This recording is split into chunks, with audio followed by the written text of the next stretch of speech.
ছাত্রদের থেকে খানার টাকা নিয়ে সেই টাকা পূর্ণাঙ্গ ছাত্রদের উপর ব্যয় না করে যদি কিছু বাড়তি হয় তার বিষয়ে কি করণীয়, এই বিষয়ে আপনার মতামত কি?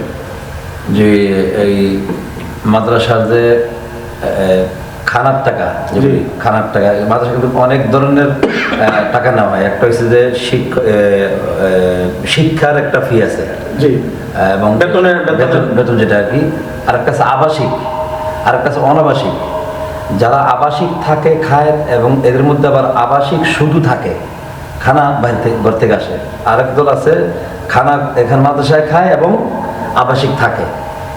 তো সব মিলিয়ে এখানে যারা, আমি ধরে নিলাম যারা নাকি আবাসিক খানা খায় এবং থাকে, তাদের কাছ থেকে যে বেতনটা নেওয়া হয়, সেই বেতনটা নেওয়ার, যিনি বেতন দিতেছেন এই বেতন থেকে কি, মানে এখানে আপনার প্রশ্ন হলো এই বেতন থেকে যে টাকা, খাবারের টাকাটা, খাবারের টাকা দেখা গেল কি যে আপনি মনে করেন 10,000 টাকা আপনি নিলেন, 5,000 টাকা নিলেন খানা বাবদ, তা 5,000 টাকা কি পূর্ণাঙ্গ খানাটা সে খেতে পারছে, নাকি আপনি 5,000 টাকা নেওয়ার পরে তার 2,000 টাকা লাগাই? কারণ ওই মানে এখানে লোক পারলে তো খাবারের কমে আসে। 5,000 টাকা যে সে তার কাছে নিল, এই 5,000 টাকা সম্পূর্ণ সে খাইলো কিনা, এখান থেকে তো কিছু টাকা বাঁচছে, সেই টাকা কি করলো? অথবা মনে করেন যে 5,000 টাকা যে নিচ্ছে, 5,000 টাকার ভিতরে যদি এটা ধরা হয় যে এটার ভিতরে কারেন্টের বিল আছে, পানির বিল আছে, এই বিল ওই বিল, ওগুলো মিলে, ঠিক আছে, আপনি ওই বিল এগুলো দেওয়ার পর আপনি খানার টাকাটা কত ধরলেন, খানা বাবদ আপনি কত ধরলেন সেটা বলেন। যদি বলে যে খানা বাবদ আমি 1,500 ধরছি বা 2,000 টাকা ধরছি, তাহলে ওই 2,000 টাকা মানে যেই খরচটা হচ্ছে, ওই 2,000 টাকা কি এই সারা মাসে তার কি ওই টাকাটা পূর্ণাঙ্গ খাওয়া হইলো, নাকি আর 500 টাকা অতিরিক্ত রয়ে গেছে?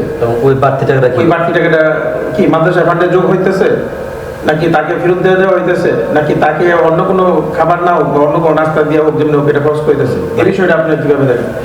এটার বিষয়টা মানে এখানে যারা নাকি মাদ্রাসা পরিচালনা করে একটা ফর্ম মানে আছে, কিন্তু যেটার মধ্যে মাদ্রাসার কিছু আইন কারণ আছে।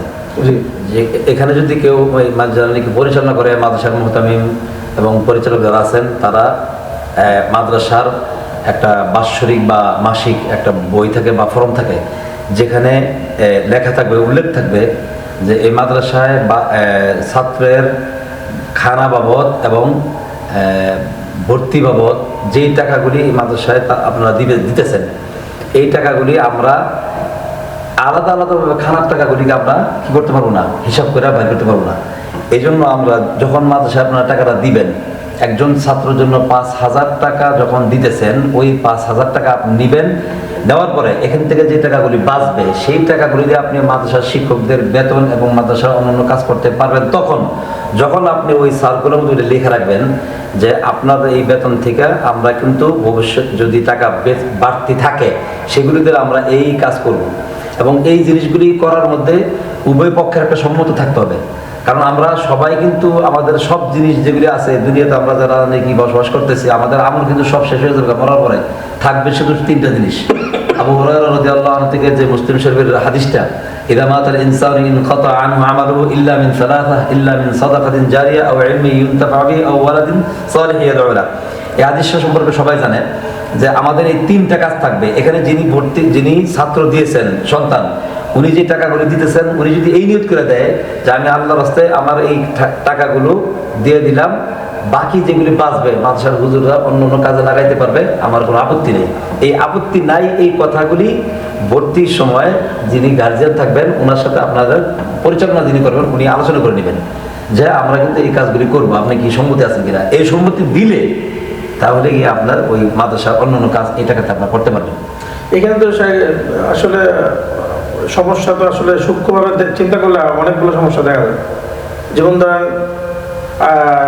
তার ভিতরে যদি তাকে ওইরকম না থাকে, ওই মাদ্রাসার পরিচালক যিনি মানে যিনি এই এটা পরিচালনা করতেছেন, তাহলে সে তো দেখা গেছে অল্প কিছু দিয়েও তো বাকি টাকা মাদ্রাসা অন্য কোনো খাতে লাগাইতে পারে। এখানে তো আবার দেখা গেছে যে যদি অতিরিক্ত হয় না, চিন্তা করে 2,000 টাকা, 5,000 টাকা থেকে 2,000 টাকা খানা লাগাবো, 2,000 টাকাই আমি পুরোপুরি খাওয়াবো, এবং যদি আমার অতিরিক্ত হয় মনে হয়, তাহলে আমি ওই টাকাটাকে খাবারের মানটা আরো ভালো করে খাওয়াবো, ওই খাবারের টাকাটা আমি এখানে করবো না। কিন্তু যদি আগে লিখিত যেটা কথা বলেন, ওইটা মধ্যে লিখিত থাকলে তো সে তখন যা ইচ্ছা তাই খাওয়াই দিয়ে একটা রুটিন বানায় খাওয়াই দিয়ে খাওয়ানোর পরে বাকিটাকে সে না, এখানে একটা কথা আছে, আমি আপনার বুঝে প্রাইভেট মাদ্রাসা যেগুলি আছে, হ্যাঁ যেমন আমাদের মাদ্রাসা, আমাদেরটা আমরা বলতেছি আর কি, প্রাইভেট মাদ্রাসা যারা আছে, আমি আমার জানা মতো আর কি, বাকি অন্য মানে কেউ করছে কিনা জানি না, যেমন সকালে কি নাস্তা, দুপুরে কি খানা, রাত্রে কি খানা,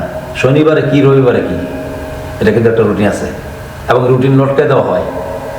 সেই অনুযায়ী যদি আপনি না চালান তাহলে অবশ্যই গার্জিয়ান এবং ছেলেরা মা বাবাকে বলবে যে আমাদেরকে কিন্তু এইভাবে খাওয়ায় না, তখন কিন্তু সেই ধরা হবে।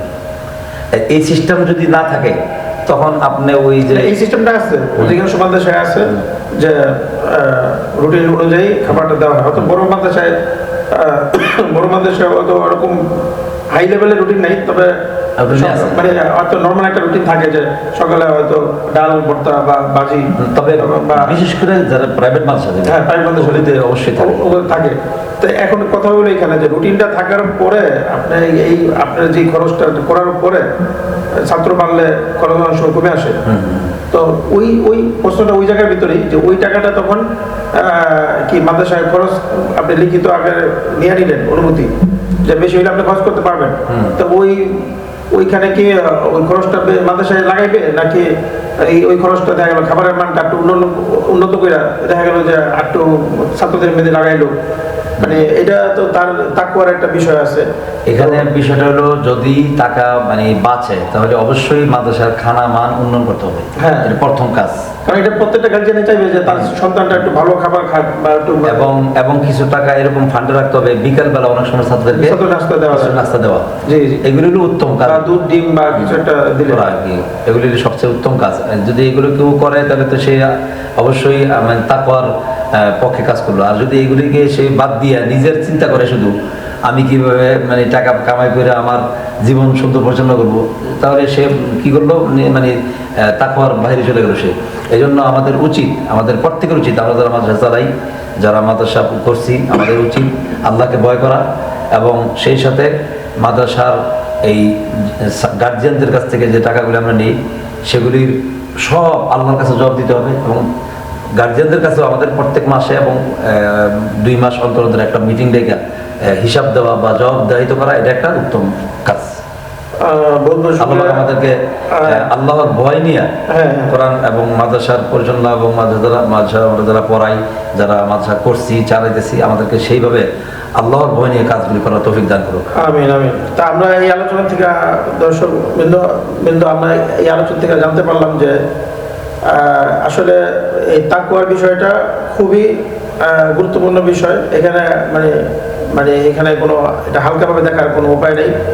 যে আমার খাবারের যদি রুটিন করাও হয় মাদ্রাসার পক্ষ থেকে যে সকালে এটা দিবে, দুপুরে এই তরকারি দিবে বা এটা রাত্রে দিবে, এটা কিন্তু সেক্ষেত্রে আমাদের এই রুটিন ফলো করার পরেও ছাত্র যখন বৃদ্ধি হবে, খরচটা কমে আসবে এবং সেখানে আমাদের তাকওয়ার পরীক্ষাটা দিতে হবে মাদ্রাসা যিনি পরিচালনা করেন যারা, যে আমরা এখানে যদি অতিরিক্ত আমাদের রুটিন ঠিক রাখার পর অতিরিক্ত হয় সেটা কি আমরা মাদ্রাসার উন্নয়ন খাতে লাগাই দিব, নাকি এটা খাবারের উন্নয়নটা আরো বৃদ্ধি করব, নাকি এটা আলাদাভাবে কোনো নাস্তা বা অন্য কোনো কিছু তাদেরকে দিয়ে তাদেরকে পিছনে ব্যয় করবো। এই বিষয়টা